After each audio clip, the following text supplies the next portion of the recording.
The information and education material contained herein is meant to promote the general understanding and dialogue of GANS processing.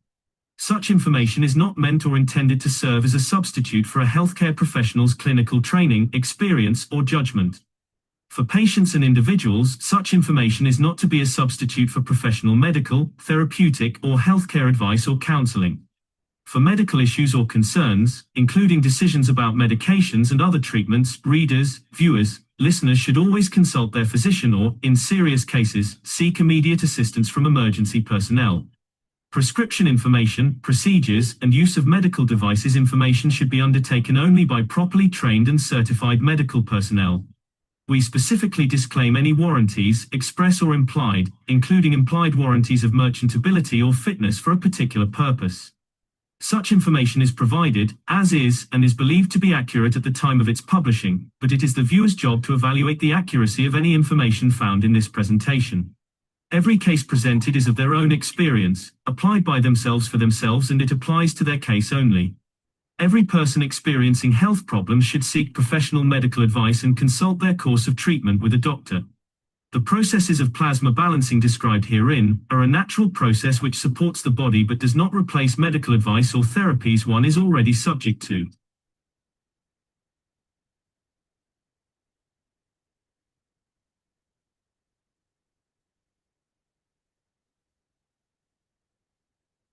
And here we go, ladies and gentlemen. Thank you very much for joining us on this beautiful Sunday afternoon. This is the KAKT American Knowledge Team meeting.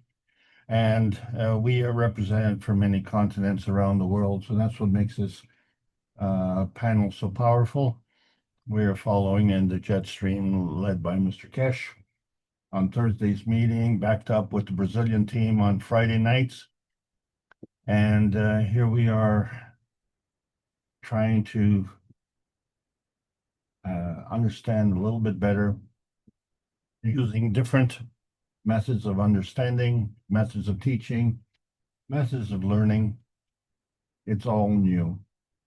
It's new only because our educational system has not provided that opportunity. But this is the modern era, and we now finally have a chance. And so let's take advantage of that. So this is the KAKT Foundation Spaceship Institute Teachings on Plasma Science. We are still in the advanced GANS tech stage. Today's topic is Squeezy. My name is Alexander. I am from Canada. It is December the 28th of 2025. This will be the last presentation of the KAKT Foundation North American Plasma Education Series for this year. But as we've been doing for many years, we're trying to distill the knowledge into bite-sized pieces, and it's getting more difficult to do that.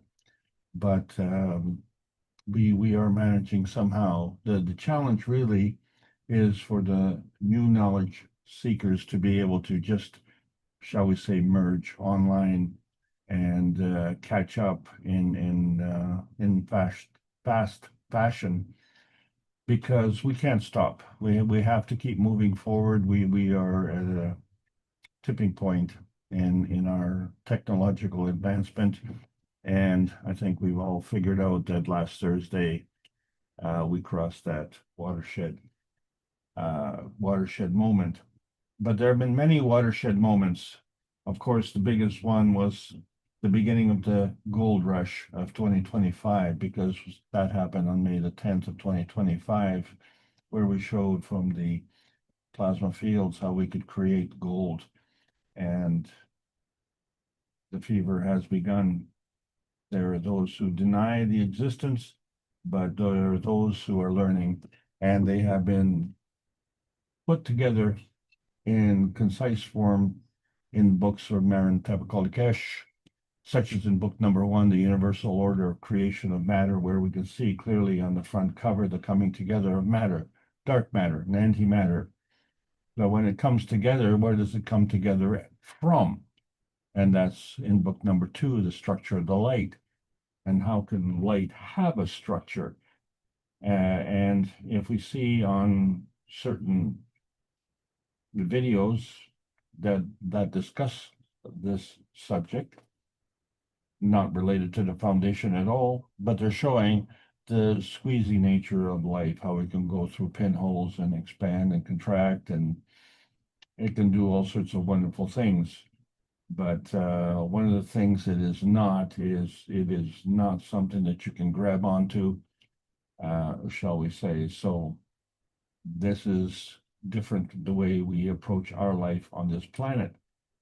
And speaking of our planet, we need to understand, like in book number 3, the origin of the universe. So we see the creation of one field, how it breaks up into 2 fields.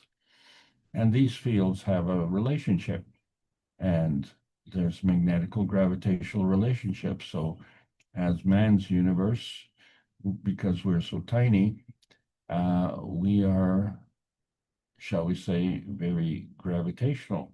And you look at the sister universe, and since it's so big, it's very magnetical. Well, there is another factor, isn't there? And that is the fact that we are very physical. That's what makes us so gravitational. So 410 weeks, the one planet, one nation, one race for justice and world peace has been brought to you by Rick Raman and the Universal Council. These members of the Universal Council are part of the humanity race on this planet. There is another Universal Council, and that membership has been kind of blah. And so we have been relegated to the fallen angel pile. And we understand angular density. You know, as fallen angels, we fall through weakness, but through gravity, we go through increased density, increased pressure, and increased dependence on Earth space feeding. But there's this internal pressure of the GANS fields because there's an angular momentum that is conserved. So as some are falling and some are rising, and we see this. We see the difference between suns and stars. And so we also see in our GANS production how we have tetrahedral stars, and we see in the universe spherical stars. And so we know about our sun, and we're grateful for its emissions. But we also see stars, and they are also sun stars, and they manifest. So our sun is a star, but there are many suns as stars in the night sky, and we can only see them in the night sky. But fallen angels are also a fallen star, but they're arrived angels, and they are arrived sun stars. And that's the difference. We don't understand that difference until we incorporate the plasma rule, where the higher strength feeds the weaker strength. And the coming together of these 2 fields is that transaction zone. And in that zone, it could be conflict. That's how we've been accustomed all our lives, where the higher strength beats the weaker strength. But there's this really hard to understand binding zone, because how do these 2 armies come together? Where is the, the motivation to bring them together? I mean, if there is a conflict, there are people who avoid conflict, and there are people who run to conflict. What's the difference?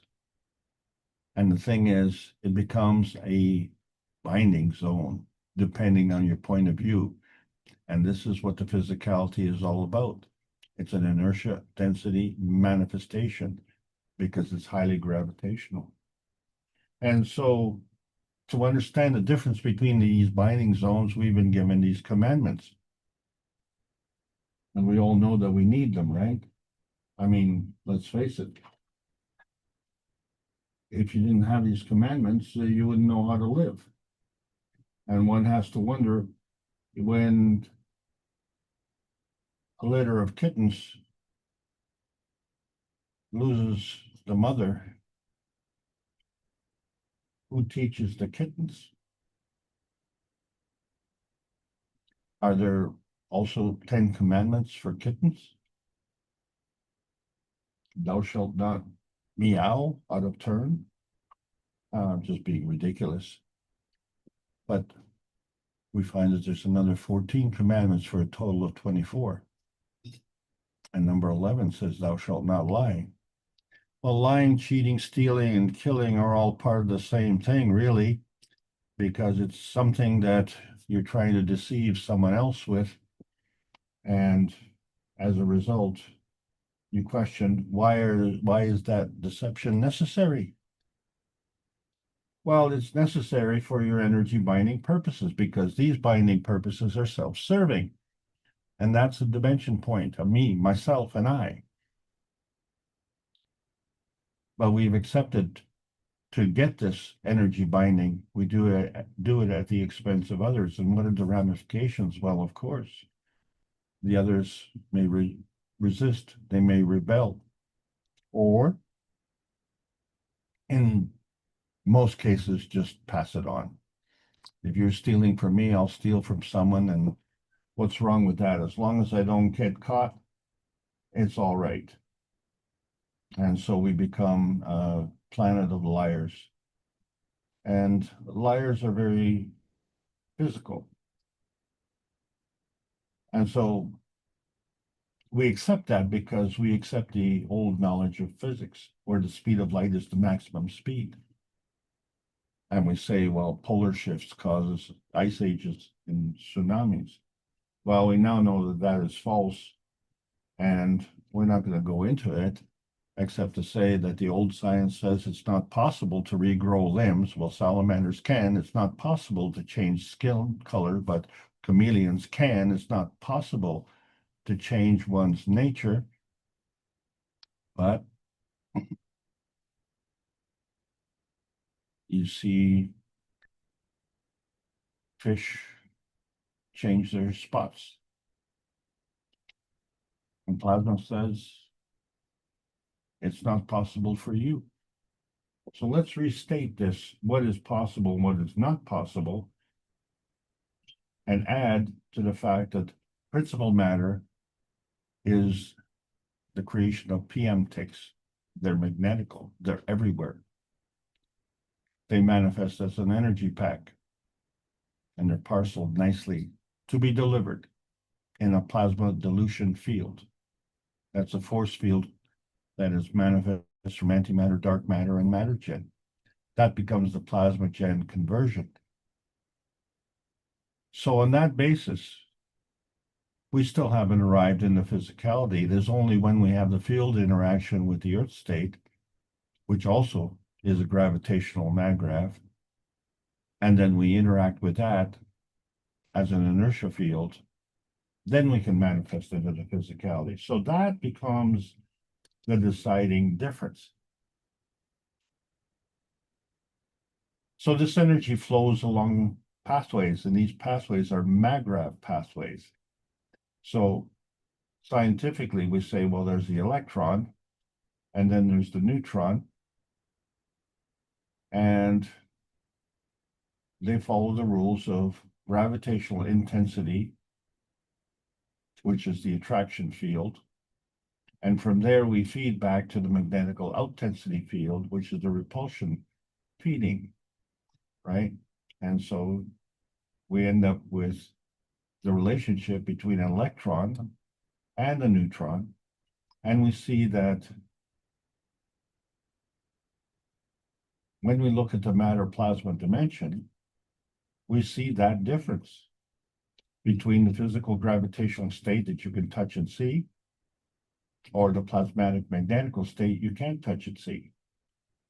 But both are part of the matter plasma dimension. So man is feedback dominant because these are the only dimensions that we recognize, despite the fact that we still don't acknowledge the plasma dimension as a matter of fact, unless we get into science and then we say, well, wait a second, you know, there are some counterweight measures that we have to take into account. And so what we are accustomed to in the shall we say, the regular society is our physical state, and we measure that by weight. But in the atomic state, we measure it by mass. And this is the gravitational component of the counterweight measures. But in the nuclear state, where things expand very rapidly, we measure it as a Tesla, which is part of the magnetical forces. Well, plasma state is also part of that, but we measure that in time. And the thing about it is that all of these measures are part of the plasma matter dilemma. To understand that the plasma state, which is the substructure for the atomic, nano, and GANS state, maintains a balance because there's always a Maglev energy transfer state, and it always maintains this balance. But this plasma state is near to the matter state.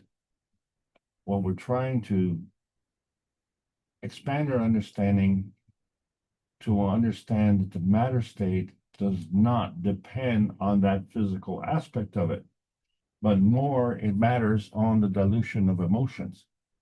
So we understand the matter state emotions. We have the emotion of man and the emotion of physicality. And remember that these are man spaces points of view. The emotion of presence, the emotion of position, the emotion of vision. But the emotion of knowledge is the soul space point of view. And the emotion of love is simply irresistible, and it transcends all of these views. So when we're talking about this transcendence, it's referred to the carbon-14. And the carbon-14 is the go-between between the transmission state of the carbon-12 and the transmutation state of the carbon-16. And these are the highways and pathways that the energy flows. So when we get on these pathways, we find that the rays are part of creation, and these rays move. So from our physical state, we see the relationship between natural creation and natural decay. What we don't see is the plasmatic relationship of the natural creation and natural decay, because that is the counterbalance, the counterweight. And there's a boundary.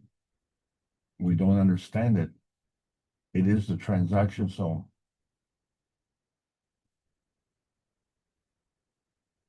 We need special equipment to measure it.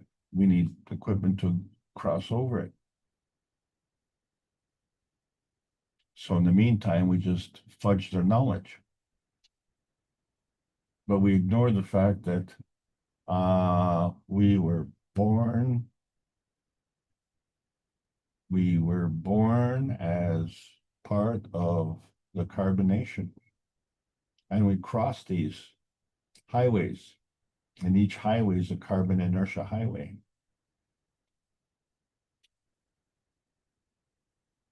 Each highway has a counterweight. Each highway has a background. And there are multiple points that we can look at.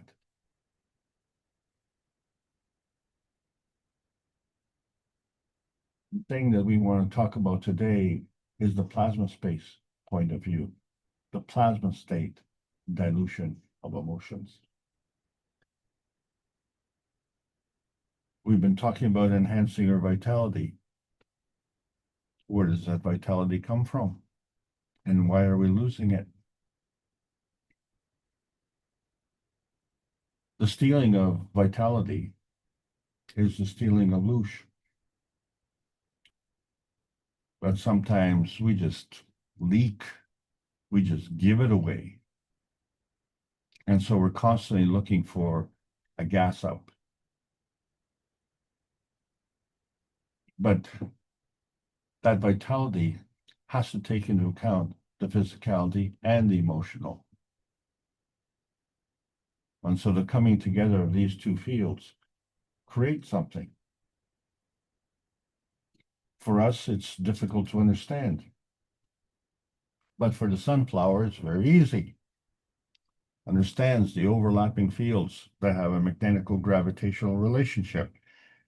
Each field in its singularity has that relationship, but the duality of the magrav of the inertia fields creates other fields that overlap. And so this is the overlapping fields of the sunflowers, but there are many sunstar varieties out there, and they all follow the same rules. How come we have to have cups of life? We had to understand that cups of life were not the cup of pandemic.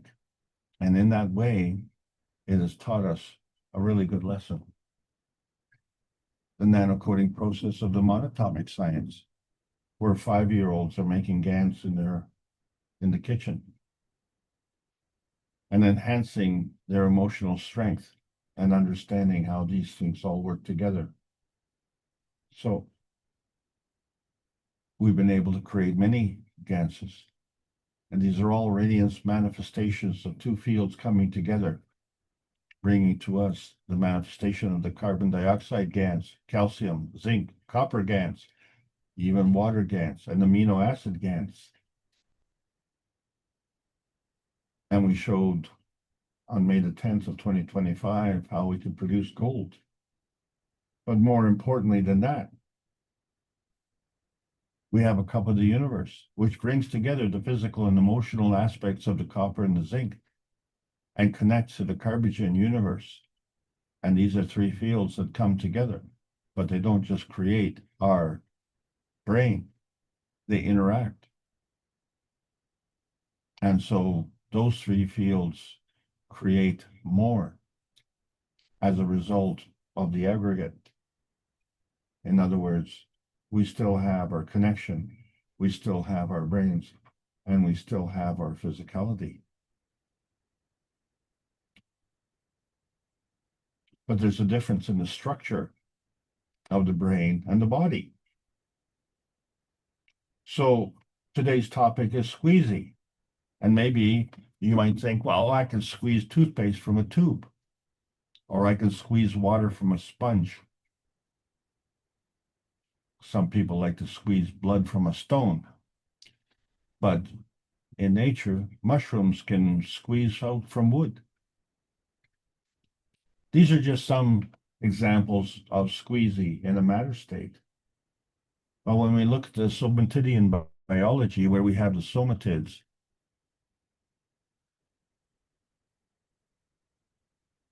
which are tiny bodies,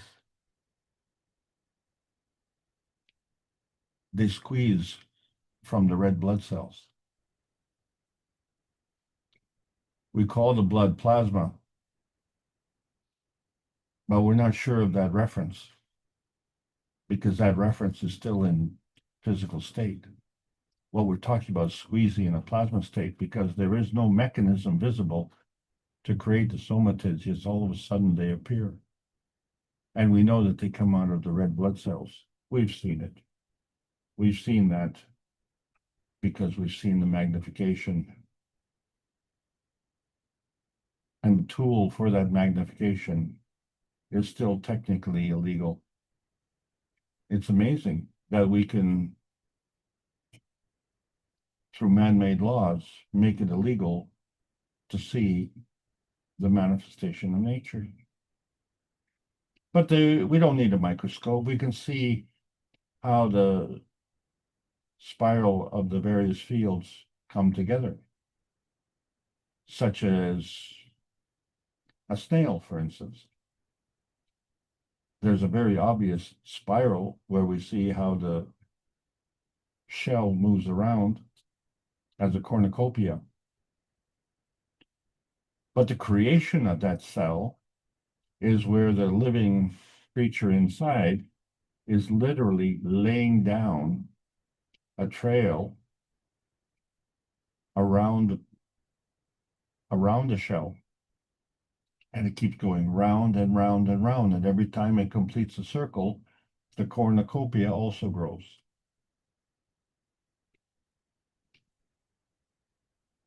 But that shell is rigid.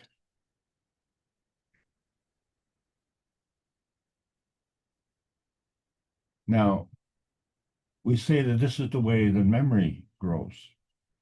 This is how memory is confirmed in the same spiral manner. So the work that the snail did is rigid, is manifest as an artifact. But look at the seashell. It has another rotating field, and it too is rigid.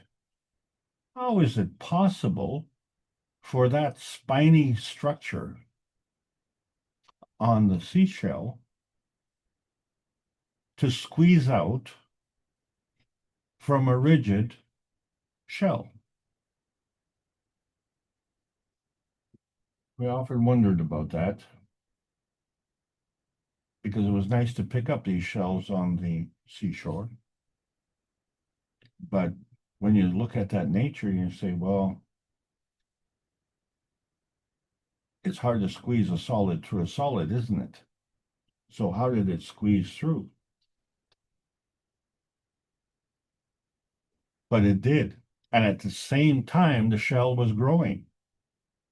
So it isn't just going around the base and expanding. It isn't just growing around the opening and expanding, but it is also growing through the shell itself in another direction, another axis, a third axis. So these two shells have two different types of growth, where one has squeezed through. So if we do this by extension, let's look at our squeezy skin. Our skeleton is a bone inside the skin.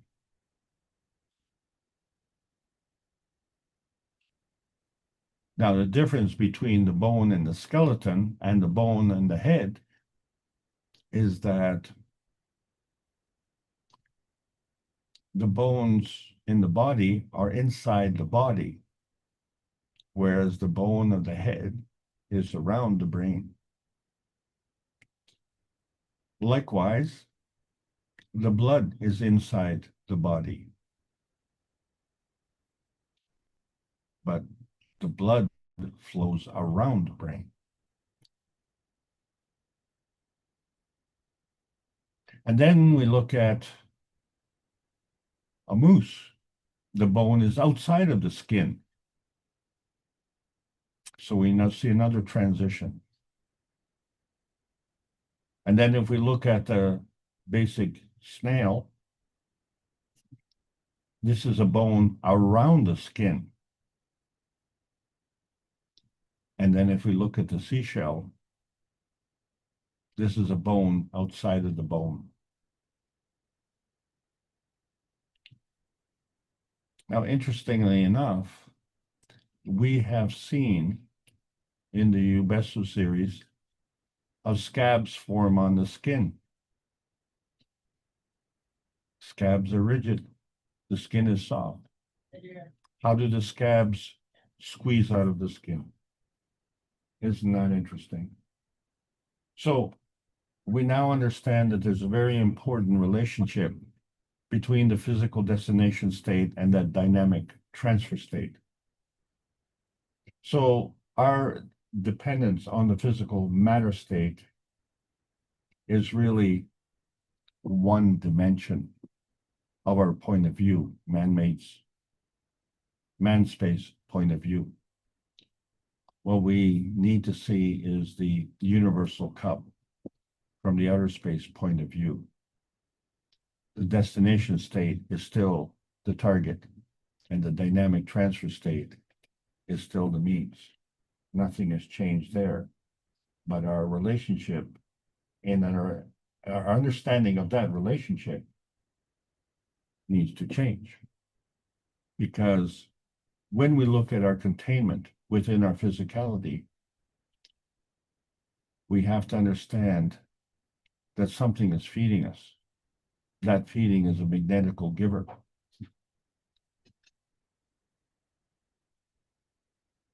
So how does it break through the chain? There has to be a connection from us from within. And how does that break up through the chain? So if we recall, there's a similarity between the nanostar formation where there are gaps in the nanocoating, and we see the expansion of the GANS, then it's obvious that energy can squeeze through. The breaking of the chain is strictly a metaphor. Given the understanding of the energy state, solid state is rigid. Liquid state is hydraulic. Gas state can be compressed, and plasma state can squeeze. And so we see the squeezing of the magnetical giver from the soul to the spirit. The spirit is the soul of physicality. But it's also to the body.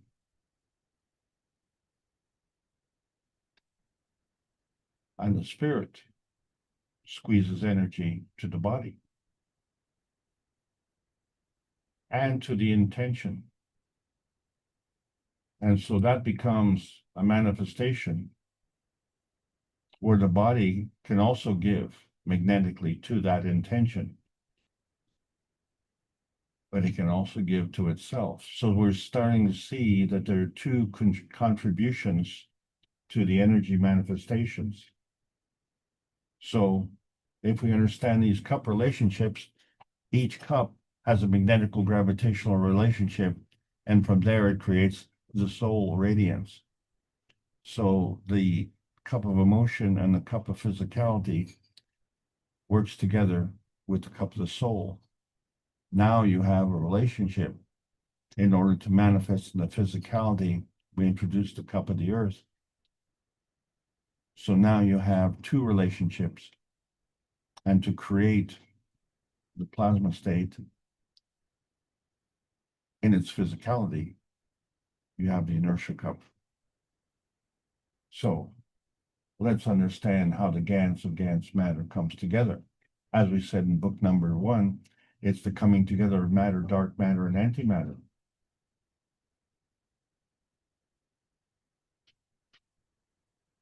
And so each coming together of each of these fields is a fragment of the complexity. So the GANS of the GANS inertia is part and parcel of the whole. So when we produce the GANS of the cups of life, we take the cups of life product, where you have a GANS of emotion of one and the GANS of emotion of another. And you say, well, they're the same. Oh, well, that's impossible, because energy is always in motion. So the cup of emotion is different. And so you have a relationship in the GANS of the GANS, and that becomes the new transaction zone. So when you have these relationships, then you have energy in motion.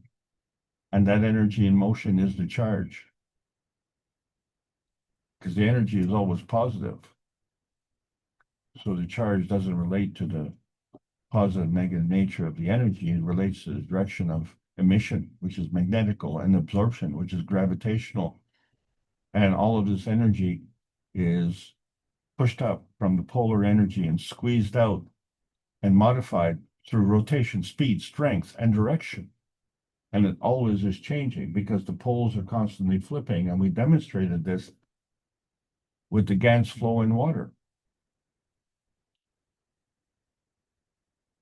First of all, we know that water can exchange energy. So water can give and take.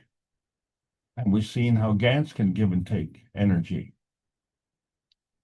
But in the motion of the GANS in the water, it exchanges magnetical energy and it exchanges gravitational energy. Because in order for it to move, it has to give and take. And it has to give and take in the direction that it wants to go.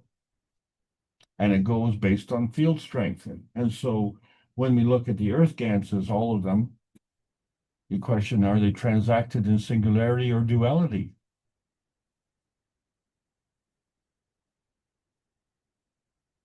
Well, you have to take some things into account because not all GANSes are created the same. So people say, well, water is just water. Well, that's not a very proper thing to say.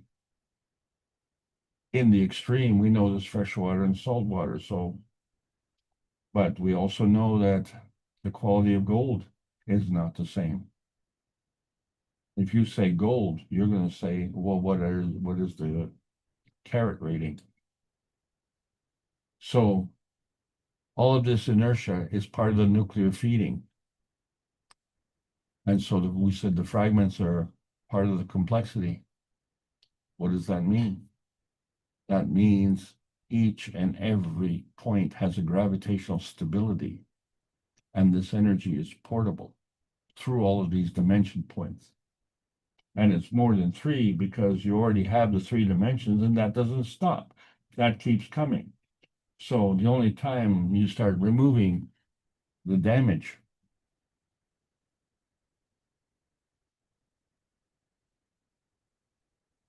we call it the damage, but it's just a product. The damage is how we remove it. We are very physical. So we mine the gold. We mine the iron, the copper, and the zinc. But the universe gives us carbon, nitrogen, oxygen, and hydrogen. And it's very careful in what it gives us. Our sun gives us the majority of the energy. And it acts as a shield so that we only absorb what we need. And then in that way, the sun emits. However,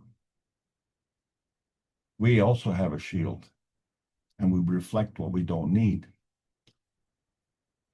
So we find that the sun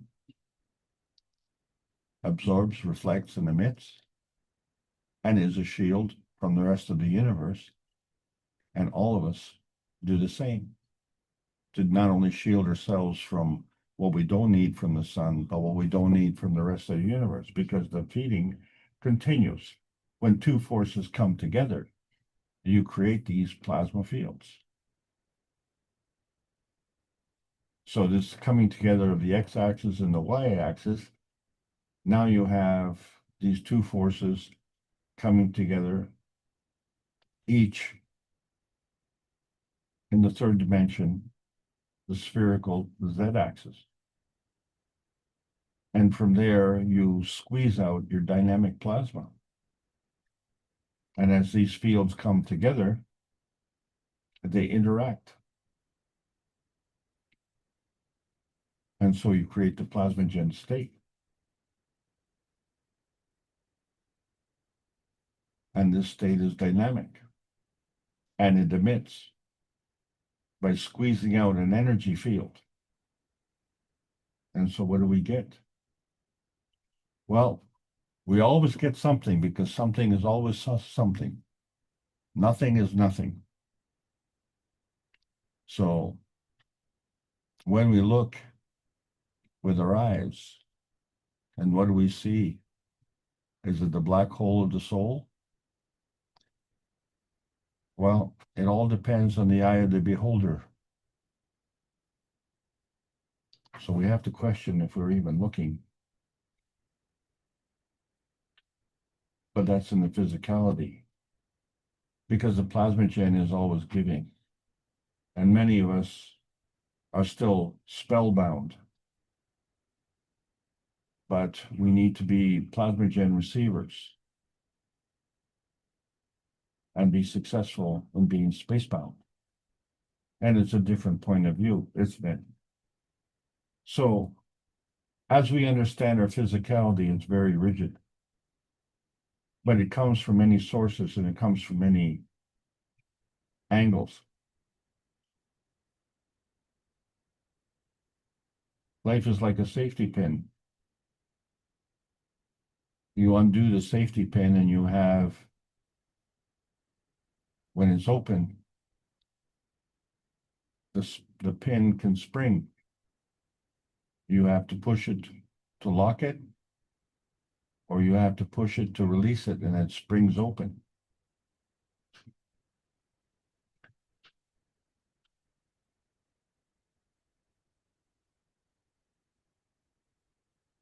What we're talking about is an external energy.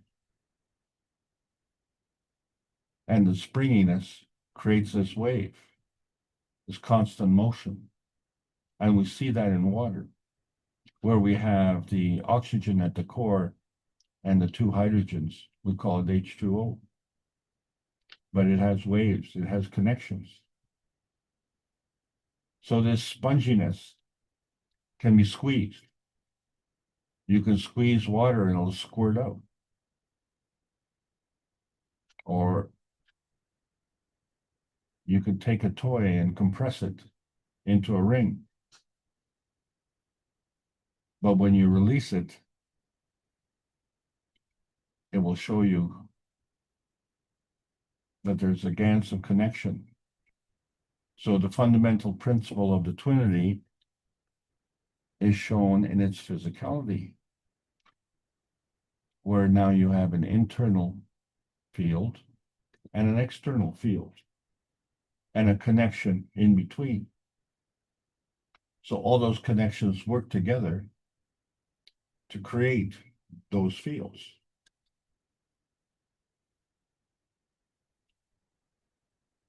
So what we're talking about is the relationship of the outside field to the inside field.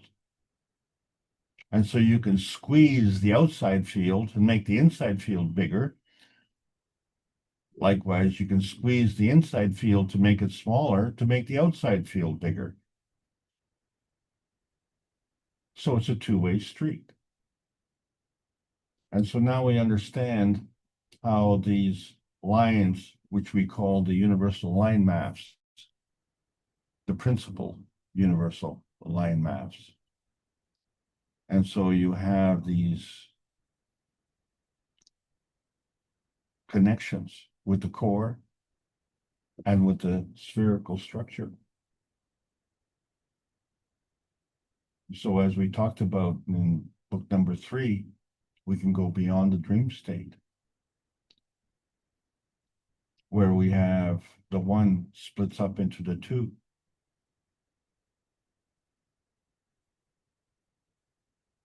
So the soul, in this case, would spring open and create the soul of physicality and the physicality. This would be part of the normal Carbogen nuclear creation, the same way our sister universe and our tiny perfect universe was created. So when we look at these domains, we have to understand that the Earth domain is part of Earth space, but the space domain has to have a relationship, the inner space and the outer space. So your domain goes from Earth space to outer space daily. You go from the awake state to the sleep state. So your awareness goes from the conscious state of the inner space to the unconscious state of the outer space.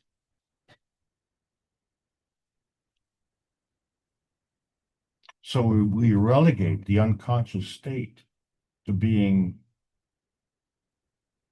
something that, we have to tolerate.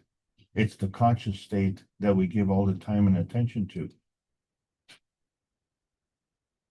So we ignore the soul travel, how the soul connects with our universe and how it feeds back all the trials and tribulations that we go through. So we're ignoring this connection of the plasmagen state levels.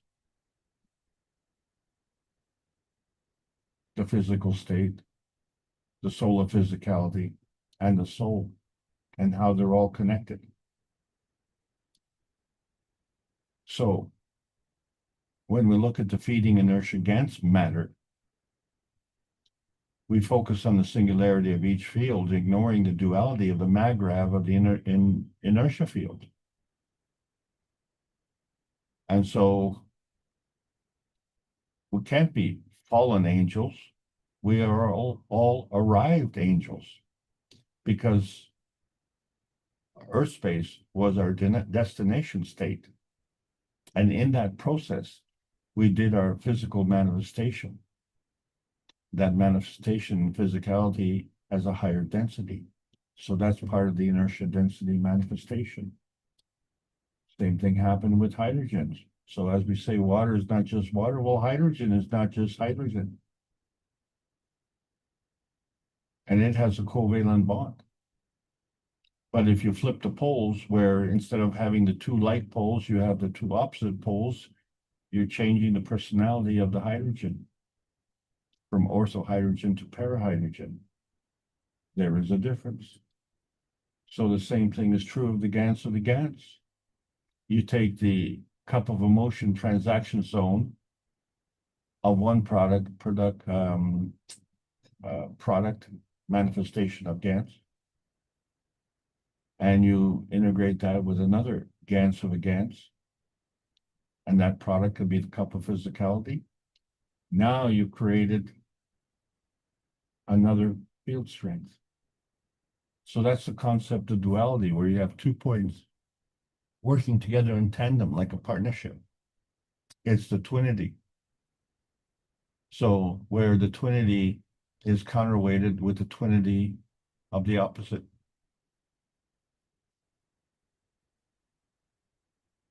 And once you have that twinity, it interacts with another twinity.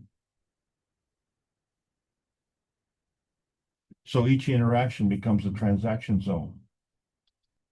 And if you understand that, then you understand the susceptibility and duality, where you have in the star formation 2 rotating fields creating a magnetical point on a star formation, where the transaction zone in the center is the gravitational manifestation of the gold dust. And so now we understand the polyatomic inertia gradients and how they relate in terms of physicality, because the poles have to flip and align themselves to allow a gravitational and magnetical relationship on each and every turning point. So to cross that boundary of that binding energy, it has to be properly aligned.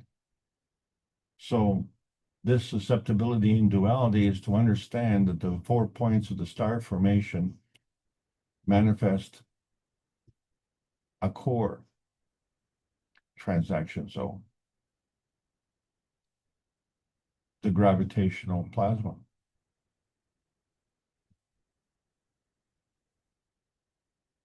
It is from there that we created the gold. And from there, we also have our core, our soul. And from there, we can do an emission. So that emission is not a reflection. The reflection is an emission in physical state. The emission is a squeezy in the plasma state. So when you look at these dynamic plasma relationships, where you look at the horizontal transmission and the vertical transition, you get this relationship from this Earth space point within to this Earth space field around. That energy is emitted in plasma state. That's a squeezy in plasma state. And so when we look at the creation of the free plasma, as in the creation of life, with the carbon, oxygen, hydrogen, and nitrogen, part of the amino acid, we see that there's a structure within the structure where you can link up these amino acids, and from there you produce the protein. And in the core is the gravitational transaction zone. And that core is a squeezy in plasma state. And from there, now we understand how this vertical alignment, which we see creates a path link in what we call an infinity loop, where the soul and the soul of physicality work together. But the soul of physicality also loops to the physicality and then back to the soul. So that there's your infinity loop. But how do we cross that threshold? That inertia threshold crossing is a squeezy in plasma state, which causes an emission. So by extension, if you look at the galaxies, and so we see that the PM ticks are flowing everywhere, and they're all magnetical, and they converge together. These PM ticks operate in a squeezy manner and gather together in a gravitational field. And the sun absorbs this. The sun is a shield. And each layer has a magnetical gravitational relationship. And so we see the sun has bulges, bubbles, and bursts. And these are all squeezy PM ticks being gathered and re-emitted. And so when we look at this nuclear feeding inertia, we have this gravitational base that's part of the universal creation of matter, the matter, dark matter, and antimatter coming together.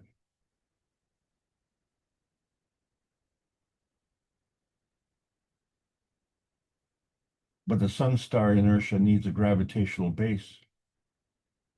And so all of these points are different. They're different by flavor in its physical state.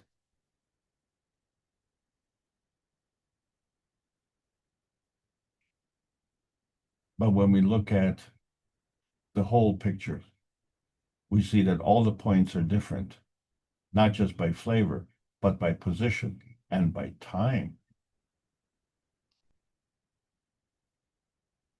So the product is the humanity matter state inertia, the coming together product of these three individual dimensions, which are working together.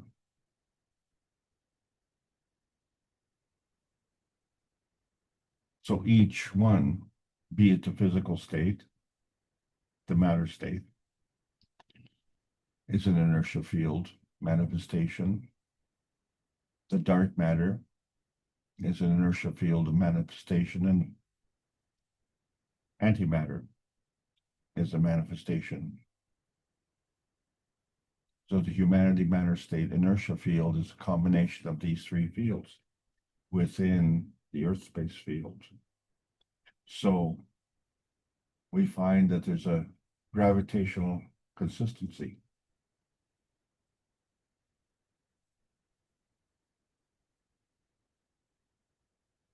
But we can flip the poles around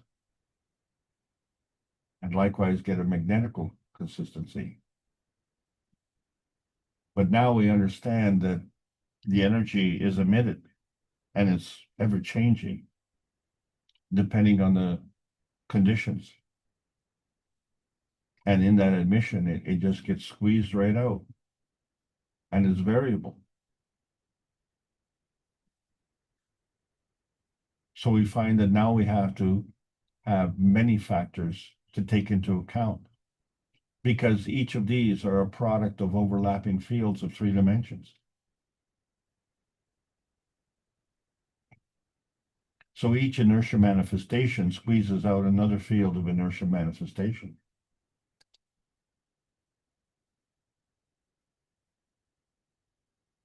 And so here we have the GANS of the soul, where we take the cup of emotion which is a GANS of a GANS, and the cup of physicality, which is a GANS of a GANS. And we bring together these two cups in a transaction zone and create the GANS of the soul, which makes you a gravitational entity traveling in a magnetical field, where the plasma fields come together and no two plasma fields are the same. That gives you your magnetical gravitational relationship. And that transaction zone is that dimension point that you focus on. So we have a selection of our own personal star of physicality. We'll call it discrimination. It's based on the soul physicality of our sun. But there's a pre-selection, the soul of physicality of the stars of the universe. And so there's a relationship there. And so we see the sun is shielding on many levels. But we have a gravitational confirmation, how we've crossed that threshold where oxygen is a non-visible gas, but by emitting a light that's fingerprint, its emission spectrum, we can confirm its gravitational tracking, and this is the reason that life is possible on this planet. But we've forgotten how we arrived here because we depend on supplementation due to consumption. And this knowledge is an acquired knowledge. It's a conditional teaching by ancient teachers and has been handed down generation upon generation, never allowing us to connect, make that bridge to the unconditional teaching by the Creator. So we need a new awareness to understand that historical threshold between the cosmic feeding and the loosh harvesting, which we've all been accustomed to. So we're at the point where we're traveling into uncharted territory. You are with the herd at that turning point where many stars beyond the non-monatomic state cover that range of understanding from decay to radiation. The AI is the ancestral intelligence, where we are the technology, we are the inertia product, we are the image of our dimensional convergence point. And so when we talk about energy portability, we're talking about energy state transition, where we can elevate from the physical matter state to the energy state. Or we can do it by inertia, the energy state to the physical matter state. It's a two-way street. So when we talk about elevation, that involves expansion. So we have to kind of squeeze out. So it isn't just a susceptibility and singularity where we look at the goal depths, but we're looking at the gravitational completion based on the external input of the GANS field of humanity. So now we have the susceptibility and duality where our external input matters. So maybe our viewpoint is now opened up in our third eye, Squeezy. So we understand the dynamic soul initiator is actually the soul of the Creator, but likewise, the soul of the earth, the soul of the family of humanity, the soul of the man, soul of the body, and the soul of the cells. And there's no translation needed. No intermediaries are needed. The soul food comes from the cosmic rays. All we have to do is tune into it, turn on to its connection, and drop out of our resistance to receive that inertia point. So we're the ones who provide the pattern. And if it's a good pattern, then we get the energy. And we've been trying to teach that for 622 knowledge seekers workshops for over 11 years. To bring together that greater oneness, to suddenly transcend the limitation of nuclear science into the unlimited science of plasma science. And our research teams continue to turn diamonds into gold. And so the GANS affinity of truth is manifest in physicality since May the 10th of 2025. And we need many more research teams. So please join us, because we are One Nation Network, raising the blind on the scientific rescue that is needed, One Nation Network at a time. That time is now. There's nothing to wait for anymore, because our mission is to bring peace on earth and join humanity with the universal community. We want to bring man as equal to all the beings in the universe by teaching the plasma science and technology equally to everyone, that no one is left out and no one is abused due to the lack of knowledge. There's a World Peace Treaty. Part of the Kesh Foundation Spaceship Institute, teachings on plasma science, welcoming all the beautiful knowledge seekers of the carbon nations. We have to learn about the new selection process of the new organic plasma science. And the World Peace Treaty is the way. So we need to choose it, sign it unconditionally, and mean it sincerely. Because the point of the true GANS text is to cross that polyatomic boundary. The overlapping fields of Earth space create the peace dome. So is the inertia of the present governed by the dimensions of history? It's time to learn the history of self in a universal context, because the GANS is a peaceful superconductor focusing on true intention. The PM ticks can be squeezed through field strengths ranging the matter, plasma, and universal states. And so the plasma science needs to continue to be delivered daily via the Peace Dome in a practical exchange for peace on Earth, because peace and prosperity is our goal. Welcome to the new golden outer space age. This is the end of the class. Well, I hope you enjoyed the lesson. Thank you so much. Well, thank you, Alex, for sharing your understanding. And of course, I think all of our understandings are growing deeper and deeper into this knowledge. But let's see if anyone has a question or a comment they'd like to make, or maybe a clarification, or perhaps introduce something else into the topic. This is a conference of the birds, and we're all just one of those birds on the way, trying to discover that magical king or the creator. And of course, as we've learned from the story, that when we get there, we find out it's us who we've been looking for. But anyone have a comment or a question or something they like to bring up, or perhaps something Alex missed that you'd like to share about?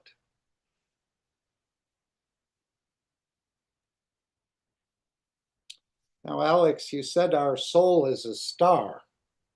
Did you not say that? Yes, our soul is a star.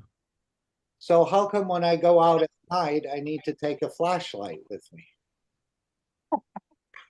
Am I looking for the physical light? Is that what is tricking me? Because stars are pretty bright. I know if you look into the sun, you can't take it for too long. So if our soul is a star, how come it's not shining like a light of this physical light, let's say? Well, I am so happy you asked that question. Okay. We did not plan this in advance, okay? This was spontaneous, but it's a really brilliant question, because Yeah. as a former poker player, the game, as you know, is made up of liars. And so the best liar usually wins. Now, not necessarily, because cards are involved. But the thing is that there is a connection to the cards that you're holding and the emotion of the holder of those cards. And that creates an inertia field of emotion, which a seasoned poker player can see. And that light is an emission, not a physical light. So they can tell when you're lying. But the thing is, they too are a liar. So they can't really answer that question without exposing their own vulnerability. But the universal community doesn't listen to your bids, doesn't listen to your bluff. They go direct to the source. They go directly to the soul. And that soul is a plasmatic emission of light. And that light is non-visible. That is the same light that the sun emits to the earth. And it only becomes visible when it becomes in a physical matter state. So your soul cannot emit a physical light, but your body has a physicality and it emits a physical light. And we call that intention. And so your intention, because of the delay and consequences, can be masked by a bluff or a deception. But the truth of the matter is that you can lie to anyone you want, but you cannot lie to yourself because you interact with yourself. So sorry about your luck there, but there's no lying in outer space. Great question. Thank you, Mark. Okay. Anyone else have a point or something they'd like to raise? And another question, Alex, is squeezing the plasma like waving the plasma? I know Mr. Kesh has talked about squeezing the plasma in a number of instances, but he's also talked about waving the soul. And that wave is created through an emotion. So is squeezing very similar to waving, let's say? I would say yes to that question. And the thing is that we have references in physicality of the outcome of squeezing. So like squeezing toothpaste out of a tube. But you know, when you look at life and how it goes, the thing that is often ignored, a tree grows up, it has a tall trunk, and then it branches out at the top. We have to remember that all of this magnificent manifestation of physicality comes from a tiny seed. So there's a lot of energy squeezed into it. And it grows like a jack-in-the-box. And we have the story of Jack and the Beanstalk, how all that energy is stored in those beans, and then it just pops open and everything just squeezes out. And you say, well, who's doing that squeezing? Who is the squeezer and who's the squeezy? So it is a natural thing to flow depending on the nearness and proximity and the manipulations. And so many of us are like a feather, we just fly with the wind. But we are now learning how to be functioning properly in a plasma universe the way it was truly intended, where we don't have to take the abuse of others. But likewise, we cannot adopt these abusive practices. And so that's where the trick of that game comes in.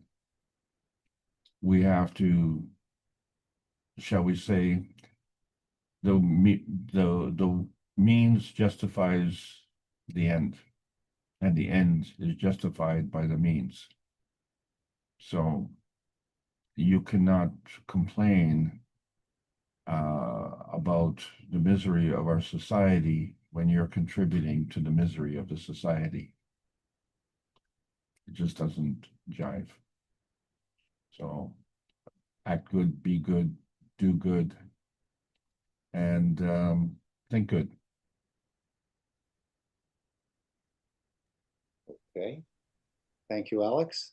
Anyone else have a comment or a question they'd like to bring in? And when you look at the plasma, Alex, which I'm sure you've looked at many times, and when Mr. Kesh indicated that energy equals the matter, Is that your understanding? Are they both equal? We see the plasma with a matter dimension and an energy dimension and a transitional dimension. We were talking a few weeks ago about E equals mc squared, and he said the mc squared had nothing to do with it. Maybe you'd like to share a little bit. My thinking is the energy dimension is equal to the matter state minus the inertia. Is that the way you're sort of viewing this? See, that's such We're difficult question to answer because sorry, we're getting some feedback. I see a mic open. I'm going to mute it. I muted your mic. I don't know if that's the one we're picking up something on. Go ahead, Alex. Sorry. so what makes it difficult is that when we're discussing emotion, there is clearly a difference between physical emotion and plasmatic emotion. When I say physical emotion, we know that emotion is not physical, but it's a manifestation of the physical involvement with the environment. So the physicality is a manifestation, the environment is a manifestation. The interaction between those two manifestations is affected by the emotion. So in other words, your point of view. It's raining today, you may say, oh, it's a good day, or you may say it's a bad day. And so there are those possibilities. Mhm. That's a physical response to a presence. And we call that the emotion. But there is a soul emotion because the soul is your friend and the soul is you. And no one cares about you more than you do. Sorry to say, I love you, but, still second place. Number one is you. You care about yourself. And that is always in response to your condition. And your condition is either going to meet the expectations of your soul or not. And in that case, there's a supplementation. So based on the emotional requirements in our physicality, we supplement through feeding. And we do that with food. We do that at the expense of others. But there is an emotional feeding that comes from the universe. And that is unconditional. We don't have to sacrifice the benefit of others for us to gain that. And that's knowledge that we have to learn, tap into that knowledge. And I'll admit that it's very hard. I know it's very hard for me. But, in that regard, I'm not alone. Anything that you have to learn that is new requires practice. And we get better at it all the time. So we're all making many, many mistakes. And these are all things that we should cherish because that's part of the learning experience. And so we are all on this learning journey together. But now we have to understand what is the difference between the physical aspect of it and the plasmatic aspect of it, where the plasmatic aspect is working on an unconditional relationship to the physicality. So our discussion today is the advanced GANS tech, but that GANS is part of the physical domain. We need to get into the outer space domain in a universal context. It's just that we have to understand that the rules are the same. So as we understand our manifestations, our manipulations, things we build, things we create, we do the same thing in the universe, but we just use different tools. We've always had these tools. So a good, skilled craftsman has many tools. The quality or his skill is based on which tools he chooses to use. Okay, I So, have a hand up unless you finished, Alex. Please. well, what I wanted to say is we know that women use beauty as a tool, and we know that men use physicality as a tool. So is the result that you get based on your intention, or is it imposed? If you impose your intention, you will get a rebound. And it could be giving you adverse effects.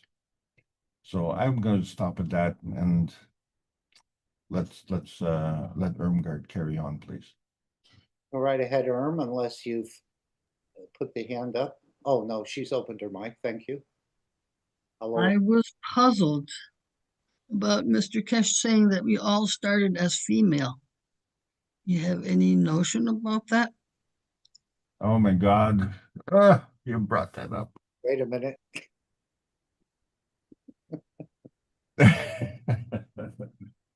Well, you're jumping the gun a little bit here, but you know it's only fair because I brought up a subject. I was wondering who was going to do this, and again, this wasn't planned.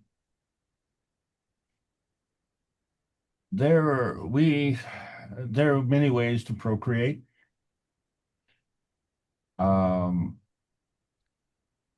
Yes, snails are both, right? Snails are hermaphrodites, Right. and no one's been able to explain how that operates. Did you say males or snails? Snails. Yeah.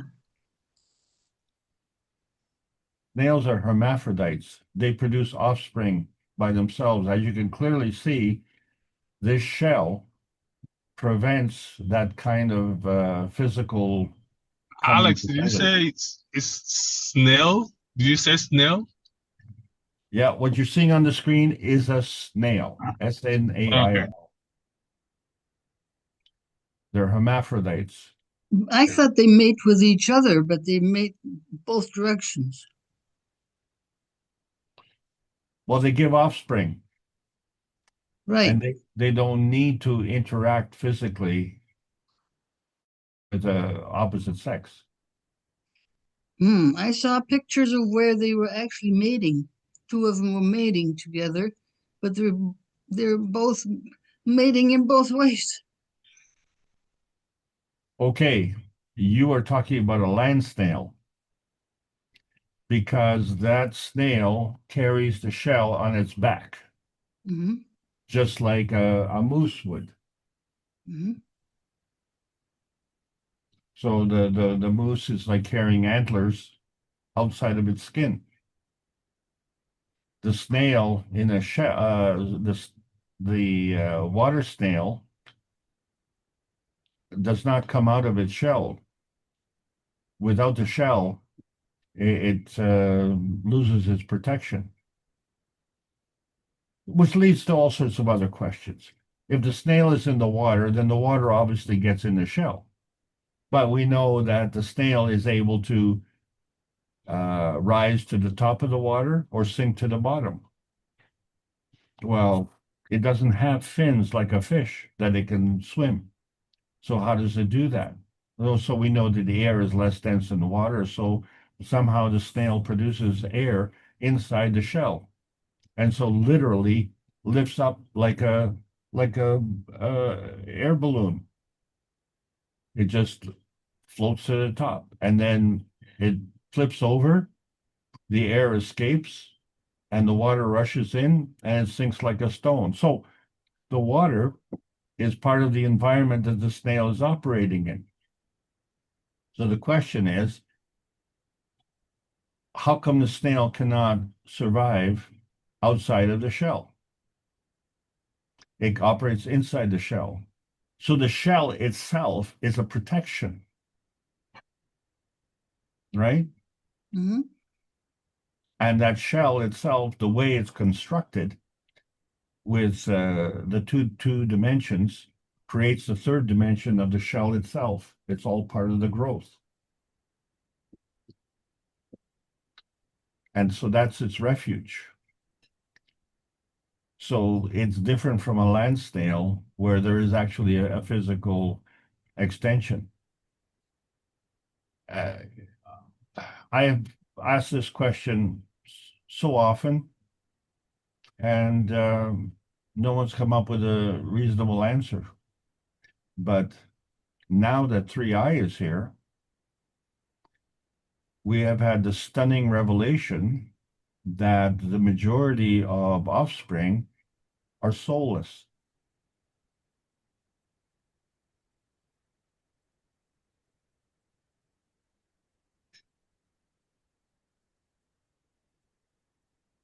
I'm gonna have to research this some more.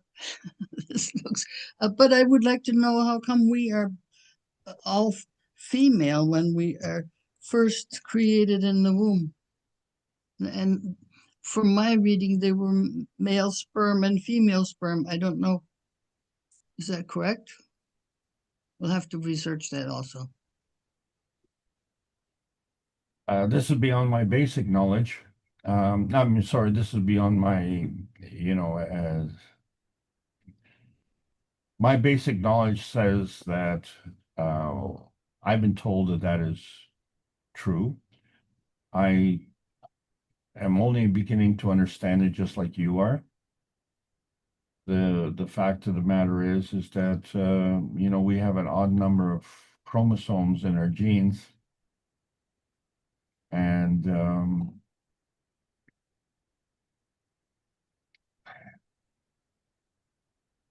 there. Oh, I'm searching for words here. Sorry.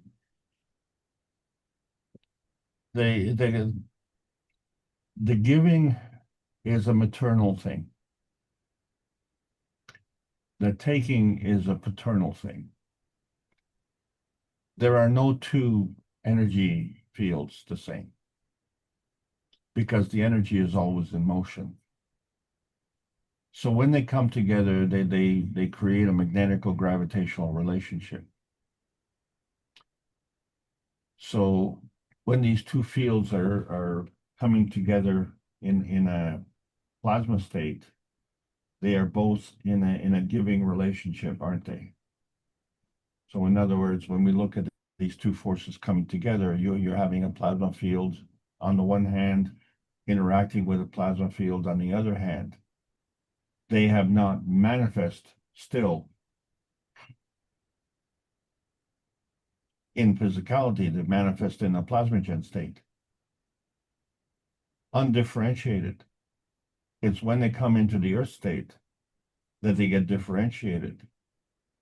In order to be differentiated, the soul has to make a decision. And this is the problem that Mr. Kesh alluded to, because not only is it possible to have a male-female change, but it is possible to have a horizontal or vertical matter state change. Where we see this is with fish. Fish lay lots of eggs, like some of them lay 6 eggs, some of them lay 250,000 eggs, depending on the environment and what its need is. So depending on its need is a feedback. And if there's an overabundance of the male population, the feedback will be requirement for more females. And you will actually see a change in the ratio of male to female offspring. Fish do this. Mm-hmm. And how do fish know to do this? Because it's based on the environment. So if the environment is conducive more to a female species, then the fish will the offspring will tend to be more male. If you change that, the offspring will tend to be more female. So in the creative process, it stands to reason that it would be a female process because of the emission, because of the intent to create. But in terms of manifestation in the physicality, the decision to maintain those two fields in the physicality, because you understand the physicality is a singular inertia field. So we have a distinct difference in the procreation on the planet, and what is startling to see, a distinct difference in the procreation of 3i. So as I said, there's many examples of this variety in procreation methods on this planet. But what is startling is that the 3i is operating in matter state, and we operate in matter state. Despite the fact that they appear to be more advanced,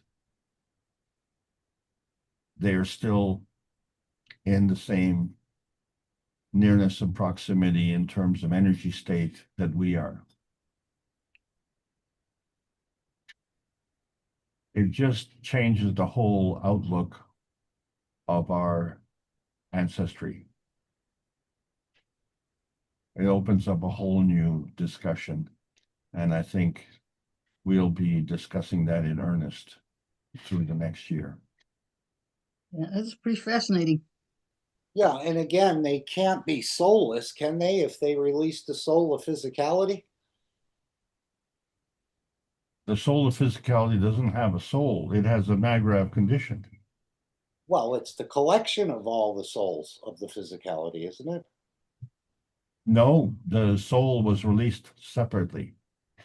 Right, it's going to find its own soul strength, but the soul of physicality was released, and it will find a physicality and a soul strength that it wants to manifest itself in, or perhaps not even manifest itself, could stay in the energy dimension. They left it completely up to this soul of physicality.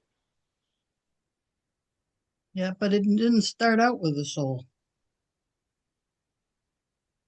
No, just the soul of physicality. That's where those dots were interesting, that they were not up high. Okay, well, let's ask ourselves this question. As a baby, it has a physicality, it has a soul of physicality. right. I think we'll agree it has a soul. No, Yeah, and Mr. Kesh said that there was a certain point during gestation that there would be a soul, and from that time on, it was not okay to do an abortion. Okay, good. A seed from a vertical entity has a soul. Would you agree with that, Erm? I don't know what you mean by seed. a plant seed. Yeah, pumpkin seed, does it have a soul? I don't know. Does it? Yes. Well, it's differentiated, isn't it? It's not a sunflower seed, it's a pumpkin seed. Yeah. You can't mistake a pumpkin seed for a sunflower seed. The two totally different things. Right. So it's already differentiated, and that is the key. But what we're looking at is an undifferentiated manifestation, which means it doesn't have a soul. It hasn't decided yet. Okay. That makes sense. Where do we have that manifestation? In our blastema cells, when we have a wound, the cells that we produce to encapsulate that wound, to restore the integrity of our skin, those cells are undifferentiated and they make a scab. And then underneath that scab, you have the protection like from the snail shell. And now the cells that are produced there can be differentiated. Mhm. And so you cannot make a mistake. You cannot have a cell on your nose that comes from your toes. It's impossible because of the neighboring cells the neighbors tell you what you are and what you're not. So Yeah. when you're in And between yeah, those two neighbors, you manifest an inertia field, and you will link up on one side magnetically and on one side gravitationally, and you will become part and parcel of the whole. And that's how a wound heals. yeah. And a while back I learned, like, if people have a transplant, like a heart transplant, and it comes from the opposite gender, it starts out as We lost your voice. oh, It's very soft. What happened? You turned away? maybe is that better? Yes, that's the clear part. Okay. Yeah, I learned a long time ago that when somebody receives a heart donation from somebody, that initially the opposite Uh, identity. Yeah. there must be some interference with your mic. We get two words and then we hear just a muffled sound. So we're not Okay. words. Could you try again one more time, please? Let's see. This better? Yes. Okay. All right. I learned years ago that when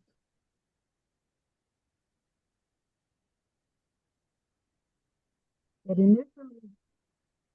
No, we're not hearing you. I learned years ago when, and then it stopped. Okay, let me see. Now can you hear me? Yes, we're starting out able to hear you. Okay. So when a heart is transplanted from like a male into a female or the other way around, it starts out being when the heart has the Y chromosome. But over a period, Alex, are you able to hear? No, well, we're not hearing. There's something interfering with your mic, or maybe another browser that's open or something else is trying to capture your mic. It allows you to start, but doesn't allow you to finish. okay.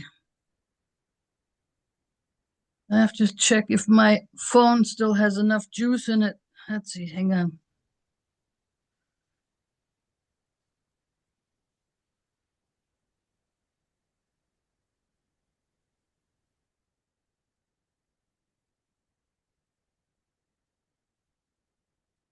Can you hear me now? Yes. Yes. Okay. When, for instance, a female receives a male heart, every cell in that transplanted heart has a Y chromosome. But over a period of time, all those cells change and make X chromosomes in the heart, in the donor's heart. So that is a fact. How that happens, I don't know, but it does happen. Well, it's the same way that I just described with the fish and then Yeah. how they lay the eggs. Yeah, so what So we're nothing is fixed. what we're arriving at is the opportunity to explain and understand these phenomena. Mm-hmm. And we cannot do that in the physical state because the physical state will not allow us to understand that. So we have to accept the plasmagen state, and so we know that this is a different way of bringing together inertia fields than in the physical state. So this is an excellent example. Thank you very much. Yeah, because oh man, you come across doctors who are so into the physical state, it's just awful. And they think everything is mechanical. And here you have a perfect example that it is not with the heart transplant. And what about when the creator created Mitra, or this dimension of physicality? Did the creator have a partner? I think Mr. Kesh asked us that.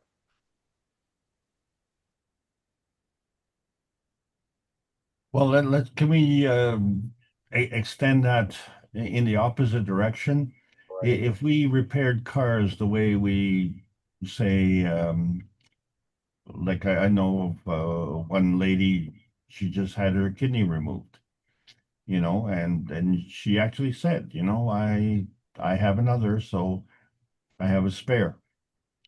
What if we repaired cars that way and you had a bad tire and the mechanic says, well, that's a bad tire. We're just going to remove it. You have three, right? It's okay. I'd like to see how far you can go with three tires down the road. So it seems to be acceptable to treat our bodies as a mechanic, but it doesn't, it's not acceptable to treat our cars as if it was handled by a doctor. Yeah, like a friend of mine, they were expecting a baby around Christmas time, and the doctor obviously didn't want to spend Christmas helping a mom give birth. So they set a date to induce. And then when this baby still didn't come in time, they just did a C-section. And I thought it was just unbelievably irresponsible.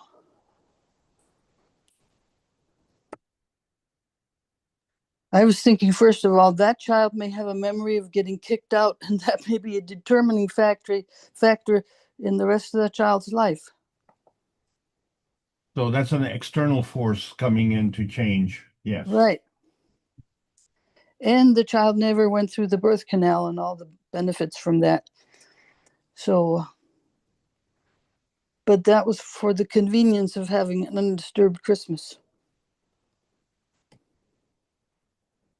Well, on that point, when you talk about the benefit, the child would have to squeeze through the birth canal somehow, and it's kind of ironic you bring that subject up, but that in the birth canal, the baby is seeded with all the right bacteria for a healthy life from the mother. It forms the beginning of the immune system. So that passage is really important. Well, at one point he said you had to go through the birth process and all the mayhem and the rest of this. So there is Right. quite a bit of trauma going through that way. And then getting a good spanking or a good little hit to wake you up in a way.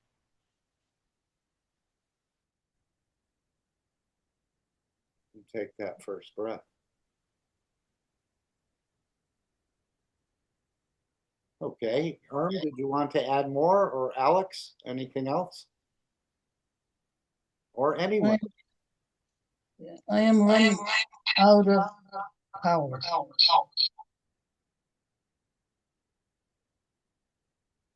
thank you very much, everybody, for allowing me to continue to present.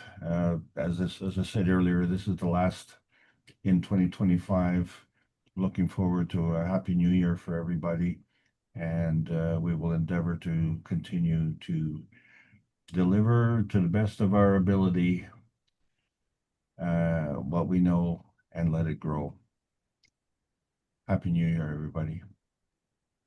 Yes, same to you. We're looking for a, Happy New Year. let me take the screen back. Anyone else have a question or a thought they'd like to voice?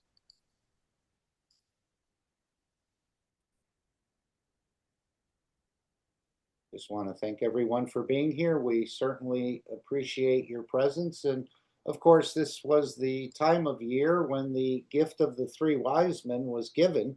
But now we are looking at it in a different way. As Mr. Kesh indicated, all the Christians miss the gifts. We read it right in the book. Precious metals, perhaps precious oils, all physicality. Incense and the rest, all the physical gifts. And this is where we missed it, where now we understand this is the ethos of Mitra, the thinking, speaking, and acting good. So it's for you to apply and gift yourself this beauty if you can. And then, of course, if you operate in this dimension, you'll create a beautiful shielding for yourself because you're not really attracting these negative energies by not thinking correct or thinking wrong. And this will give you the idea that you can be proud of the work you do, and you can be proud of the person you are, and you can be proud of the difference you make. And of course, combine these with the World Peace Treaty, and you have a beautiful package, but it's for you to put it together in a way and start to explore this. Again, when he says here, we will never make any tools of war on this planet or in space. Remember, man exists and operates in the universe, and the universe exists and operates within the man. And I think that space is between the two ears in so many ways. So you, by thinking correctly, or by not thinking incorrectly, you will create this peace in the space between the ears. If you're operating in the universe and the universe is operating with you, you have all of it within you. So just creating those thinking, speaking words does create some sort of plasmas that you can bring yourself a problem, or you can sort of avoid them by applying the gifts of the three wise men. And I missed it completely until the Kesh Foundation gave a deeper understanding of these three gifts. And of course, as Mr. Kesh said, this is the ethos of the universe, not only on this planet. This will be the cornerstone of your life in the universe. Thinking, speaking, communicating through emotions, obviously, and acting correctly. And this game of enlightenment will teach us to operate this way. So enjoy the new Christmas gift from the Kesh Foundation. I'm sure it'll be up and running. Maybe it already is. It's just that we haven't delved deep enough in it to. But it was great to hear that Dennis has started to play it. Thank you, Dennis, for sharing this. So there is a way to continue on, but maybe, again, not knowing what to do and how to approach it and what you need for what. Maybe this is part of the way it's being rolled out. I don't know. Let's see. We have one new message. Thank you, Alex and Mark, and all participants. Yes, we're just here as facilitators.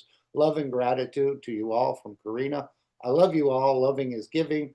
The creation started with giving. And Alex says, thank you all. And Happy New Year to all. Okay, any other thoughts or questions before I play the final disclaimer? I think I put the beauty of the disclaimer into the chat. I may not have, but you can find that on Ed's website probably, which you have a link there too. So thank you all for being here. Thank you all for carrying a very small piece of a very large carpet, but I think much of the work is being done beautifully in the background. All we're asked to do is to participate. I see Micah is here. Thank you, Micah, for dropping in. And thank each and every one of you for continuing on. And it's beautiful to know that our physicality really didn't bring us here, but the strength of our soul, or something that someone has done in the past, has actually brought us to this position. And of course, we're just starting to, in a way, open our eyes to the much larger structure that we're all part of. And Mr. Kesh is beautifully bringing us along in this whole process. And some excellent systems that will, again, create this one planet, one nation, one race for peace. And thank you all. Any other thoughts or questions anyone would like to share? As you can see, there's so many things happening. We're only privy to less than 5% for sure, but it's all being, in a way, the buffet is being set up. All we have to do is we've got our invitation. We just have to participate. I was just looking at my email. I got telegram.customer service KFM. That's totally different, right? Randy has put something in there, telegram.org. Do you see Randy's last post in the chat? Let me see here.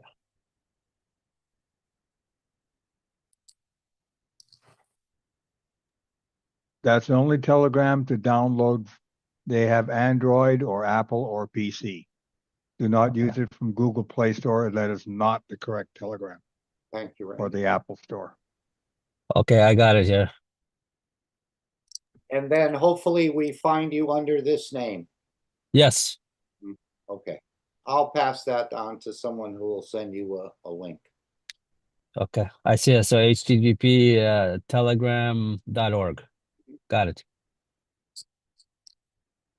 Okay, anything else from anyone else? Thank you all again. Have an amazing rest of your year. And of course, we look forward to starting to roll out this One Nation network and the One Planet, One Nation, One Race for World Peace will start to take more of a form in 2026, plus many other surprises. As Mr. Kesh likes to say, the fun has just begun. Thank you all for being here and carrying that very small corner of a very large carpet.